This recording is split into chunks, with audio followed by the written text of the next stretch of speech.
The light turned red. Engines hummed. Heat rippled off the asphalt. 3 riders rolled to a stop. John up front, Robert on the right, Michael on the left. Their bikes ticked and cooled in the late afternoon sun. A tiny squeak cut through the noise. A little girl pushed a scuffed, sky-blue bicycle toward John. The bell was cracked. The wheels wobbled. Her hands shook on the rubber grips. "Sir, will you buy my bike?" Her voice was thin, like it might shatter on the air. "Please? Mommy hasn't eaten in 2 days." John's gloved hand hovered above the clutch. He blinked behind a smoked visor. "What's your name, kiddo?" "Evelyn," she said. "But everyone calls me Evie." Michael killed his engine first. The street seemed to exhale. Robert lifted his visor. "Where's your mom, Evie?" "In the flat. She's tired." Evie's throat bobbed. "They took our things." "Who took them?" John asked. Evie glanced at the cracked bell, then at the men. She was 7, maybe 8. The wind toyed with strands of her hair. Cars idled and moved on. Someone honked. Life flowed around them, careless. "Please," she said. "Just enough to buy rice. And milk." John swung off the bike. His boots hit the pavement with a dull thud. He knelt so his eyes were level with hers. "We're not going to buy your bike," he said softly. Evie flinched, disappointment dropping her shoulders. "We're going to help you. Where do you live?" Her eyes, gray and serious, searched his face for a lie. She pointed down the lane. "Near the market. Up the stairs. The last door." They pushed the little bike together. Michael rode slow behind, hazard lights blinking. Robert walked on the other side, a steady wall of leather and denim. The lane narrowed into a chorus. Frying oil, metal shutters, bicycle bells, the bitter smoke from a tea stall. A stray dog trotted along, ribs like a washboard. They climbed the stairs. 2nd floor.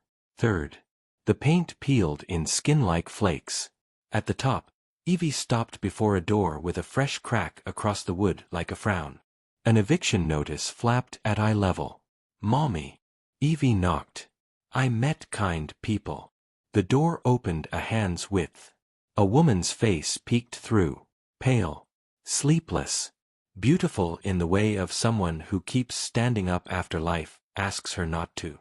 "Evie." Her breath snagged.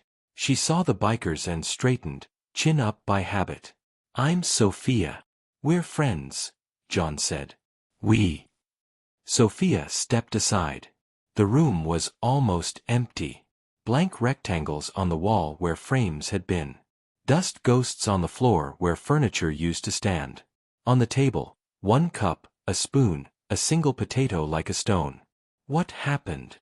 Robert asked. Sophia swallowed. "They came this morning. A company. Recovery Services. Said we were behind on rent. Took everything. Even Evie's shoes." Michael paced to the window. On the sill, a smear of fresh brown. He bent closer. "Not dirt. Grease." He looked at John. "Boot oil," he murmured. "Industrial. When did you eat last?" John asked. Sophia's mouth trembled. She didn't answer. Evie answered for her. "I told you. 2 days." John's jaw tightened. He reached into his vest and set a protein bar on the table. Then 2 more. "Start with small bites." He turned to Sophia. "Who's the landlord? Who's the company?" Sophia pulled a crumpled paper from her pocket. "It was him," she whispered. The letterhead glared up at them. A logo, black triangle, silver chain, a thin lightning bolt. At the bottom, a stamped name. John's eyes hardened. "I know that mark." The same logo was painted on a warehouse across town, where bikes went and never came back. Sophia spoke in low, careful sentences, as if the walls had ears. "My husband died last year. I took up sewing. Hemmed pants. Repaired school dresses. It was enough. until rent went up. Evie leaned against her mother's leg, chewing a corner of protein bar like a squirrel. Mommy is the best at fixing zippers, she said. Robert turned the paper over. The black triangle stared back, mean and sharp. He tapped the stamp with a knuckle. Tri-Lock Recovery Services, he read. I've heard rumors. Not rumors, Michael said. Stories. He pointed at the grease on the window. They move with tow trucks and storage vans. Legal on paper. Dirty on the ground. Sophia's hands fluttered in the air, then landed on the table like quiet birds. I borrowed from a man to cover medicine, she said. He said it was charity. Just sign here. Later. Fees. Interest. Another paper. When I couldn't pay, he sent Tri-Lock. What man? John asked. Her eyes flickered. Shame battled honesty. They call him Mr. Blake. But that's not his real name. He has friends in uniforms. Evie held up her cracked bell. He told Mommy not to cry. He smiled. The bell didn't ring. It made a sound like a memory. John wiped his palm over his beard. He looked at the empty room again, the bare floor, the box of thread, the potato. He looked at Evie's bike. Blue paint, chipped. He knelt and spun the wheel. Wobble. We'll fix this, he said. The words felt like a promise bigger than the bicycle. In the lane below, a tea seller shouted prices. Michael peered out and waved him up. The man climbed, metal kettle clanging against steps. His name was Arif, but everyone called him Uncle. He poured 3 paper cups. The steam smelled like relief. Uncle, Michael said, did you see trucks this morning? Uncle's eyes darkened. Black van. 2 tow trucks. Men with gloves. They took from 4 homes. From Sophia. And from old Mrs. Pervine. They laughed when the radio played songs. John's fingers tightened around the cup. Where do they take the stuff? Uncle wrinkled his nose. Riverside Warehouse. Behind the old mill. He lowered his voice. They don't just store. They sell. Robert checked his phone and nodded. Warehouse is real. Security cameras. A chain-link fence. Evie pressed her cheek to Sophia's hip. Can we get our teacups back? She asked. Her hope was embarrassingly pure.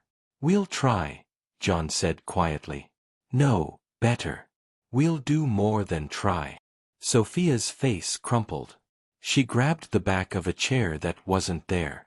Her knees went soft. John stepped closer, steadying her with a hand on her elbow. You're not alone, he said. His voice gentled. Not today. He looked at Michael and Robert. A decision passed between them like a current. Gear in 10, John said. As they moved for the door, Robert's boot nudged a folded receipt under the mat. Riverside Warehouse, Dock 3, tonight, 8 p.m., incoming, charity auction lots. Blue Heart mid-story call to action.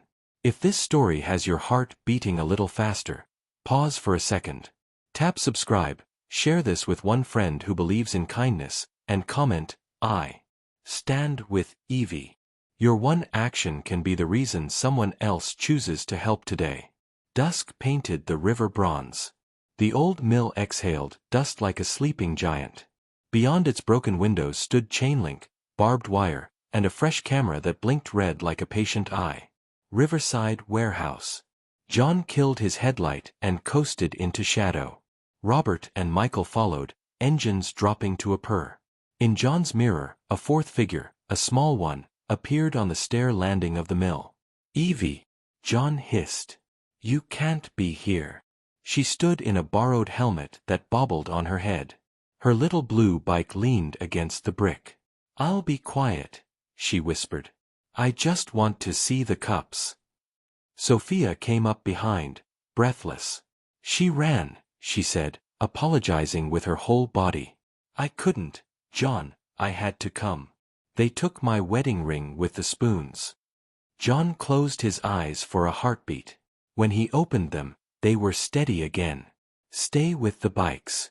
If anything goes wrong, ride to Uncle Arif and call Emma at the clinic. She knows people. Say John sent you. Yes, that Emma, the one who stitches wounds and stitches neighborhoods back together. Michael swung a leg over the fence like a cat. Robert followed, pocketing a multi-tool. John went last, waiting for the camera to turn, counting clicks. Timing is its own kind of kindness. Inside, the air was cold and tasted of rubber and old apology. Fluorescents buzzed overhead. Pushed into corners, lives slept in piles, sofas wrapped in plastic, steel racks of labeled boxes, televisions with their screens facing the wall as if in shame. Dock 3, Robert whispered. They moved along the shadow of a forklift. A clipboard hung on a nail. Michael scanned the sheet. Lot 77, mixed household, S.K. 2 teacups, blue floral. A child's bicycle, sky blue. Immediate sale authorization. He said it like he was reading a charge. John's jaw flexed. They catalogued her life. A laugh drifted from the far aisle. Men. At least 3. One voice smooth. Practiced. Auction starts with the charity lots, boys. Influencers arriving. Keep it clean. Influencer. John peeked around a stack of crates.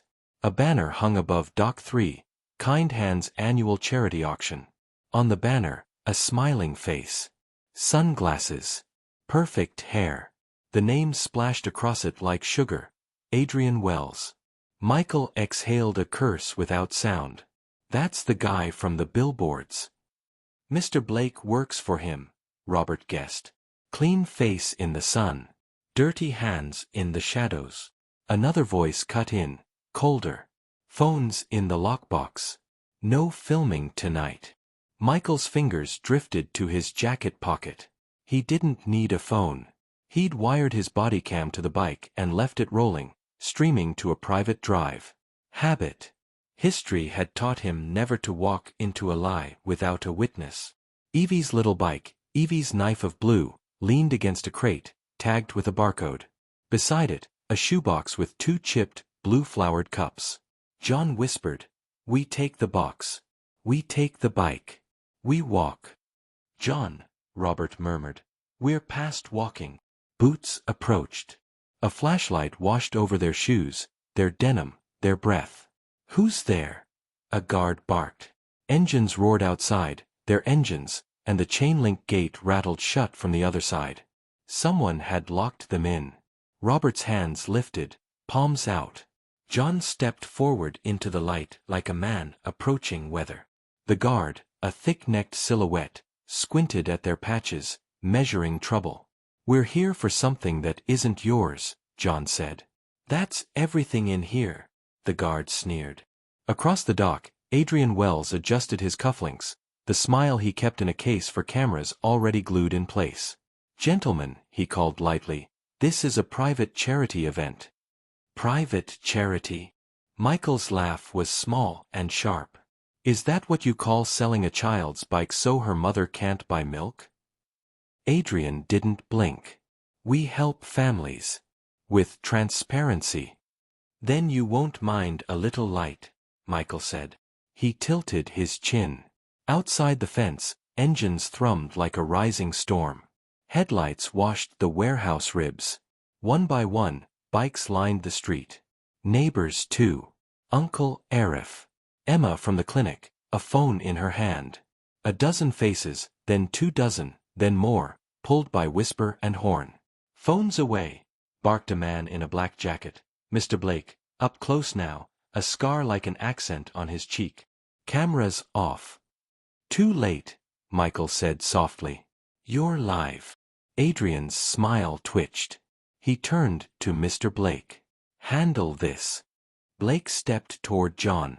"You don't want trouble," he said. "Leave now." John looked past him to the blue bike, to the cups, to Sophia standing like a thin flag in a wind she did not choose. He looked back at Blake. "You already brought trouble." Robert moved without hurry, as if tying his shoe, as if boredom were a strategy. The multi-tool clicked in his fingers. A rear latch gave. A chain loosened. "Oops," he said. A guard lunged.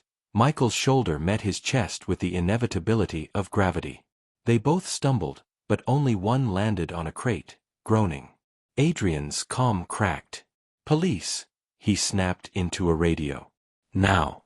"Excellent idea," Emma called from the fence, voice clear as bells. "Bring them. Bring all of them. And bring food. There's a little girl here." People laughed, not because it was funny, but because fear often leaves with laughter. Lenses rose like a field of eyes. Blake grabbed the shoebox. He held the cups high. "Property of Trylock," he said, and squeezed. Porcelain squealed. Sophia's breath broke. Evie's little hand found her mother's. John's teeth bared. Robert froze like a hunting dog. "Put them down," John said. "Make me," Blake said. Michael lifted the body cam in his palm so Blake could see the red. "The whole city is watching." Adrian's phone buzzed. His face drained a shade. "Turn that off," he whispered. John took one step. Two. Blake smirked and opened his fingers a fraction. A hairline crack crept across blue flowers. Silence long enough to hear the river.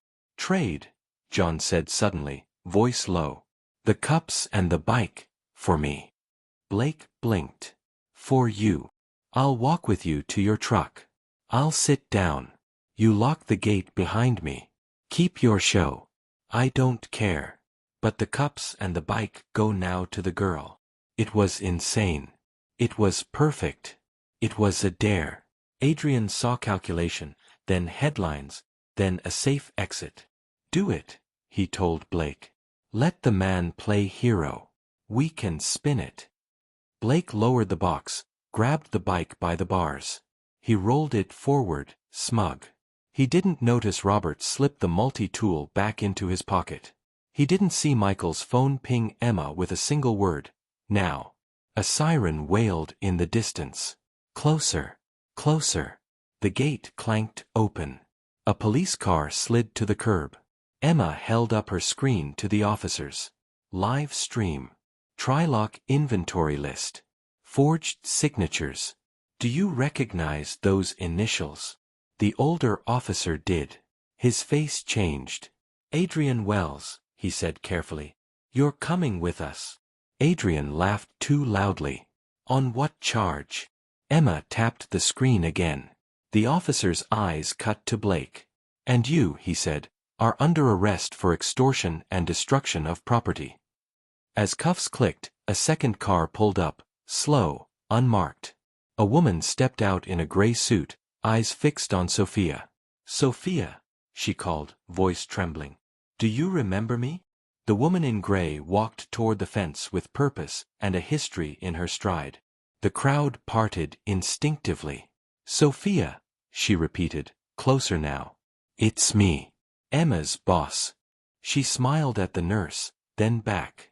"I'm Evelyn's old school counselor, before the move. My name is Dr. Emma Patel." "Yes, another Emma. This city runs on Emmas." Sophia blinked. You helped us with a scholarship once." "And I'm here to help again," Dr. Patel said. "I've been following Trylock complaints for months." "You're not alone." She glanced at the officers. These men picked the wrong neighborhood to bully. Michael handed Evie the shoebox. "Careful," he said. "They've been through enough." Evie opened the lid like a treasure chest. 2 blue-flowered cups lay safe inside, only hairline cracks like maps of places they would never visit. She touched one with her fingertip. "Mommy," she breathed. "We can have tea." Robert rolled the sky blue bike forward and crouched to her level. "Needs a new bell," he said. He flicked the broken one and it made that almost sound again, stubborn and soft. "I know a guy." John stood very still. The way a man stands at the edge of one life, staring into another. The officers read rights.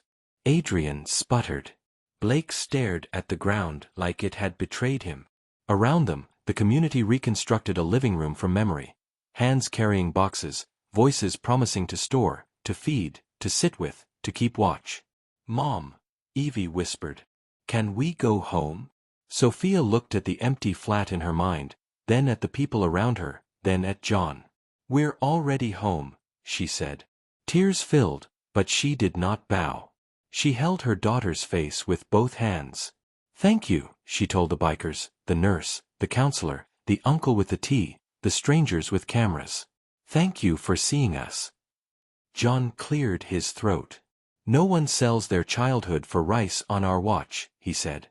His voice scraped the air, steady and raw. "If you're hungry, we're hungry with you. If they threaten you, they threaten us." Emma, Nurse Emma, handed Sophia a paper bag that smelled of cumin and comfort. "Eat," she said. "You can cry later." The older officer stepped closer, awkward in goodness. He pulled a folded envelope from his pocket. "Your deposit," he said. "That Trylock held. We found it in Wells's car." He placed it in Sophia's hand like a ceremony. "The rest, we'll make right." Robert looked at Michael. "We're not done," he said under his breath. "Not even close," Michael agreed. "There are other boxes." They would come back. With lawyers. With loud voices. With quiet hands. With midnight rides and noonday petitions. With Emma's clinic and Dr. Patel's office and Uncle Arif's tea. With the whole street. Because once you've seen a child hold a cracked cup like a sunrise, you can't go back to sleep. John knelt by Evie's bike. He tightened a bolt. He straightened the front wheel. He found a tiny sticker in his pocket, a star the color of lemons, and pressed it on the frame. "Try the bell," he said. Evie pressed. It didn't ring. It made that almost sound again. She giggled anyway, a sound that fixed things. Sophia broke a piece of bread and put it to Evie's lips. Then she hesitated. Evie pushed it back. "Mommy first." Sophia took the bite. She closed her eyes. The crowd did something like bowing.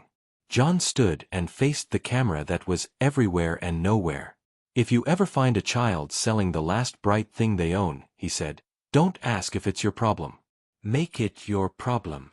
The bikes fired up one by one. Not loud, not showy. Just steady. Like a promise repeating. Headlights swept the warehouse one last time. The banner hung crooked. The cuffs clicked. The river went on, patient and old. Evie climbed onto the blue bicycle. John steadied the seat. She pushed off. The wheel ran true. The bell tried, failed, tried again. She squealed into the lane, hair flying, shoes flapping, laughter spilling behind her like coins. Sophia watched, a hand over her mouth, the other holding a cracked cup and a whole future.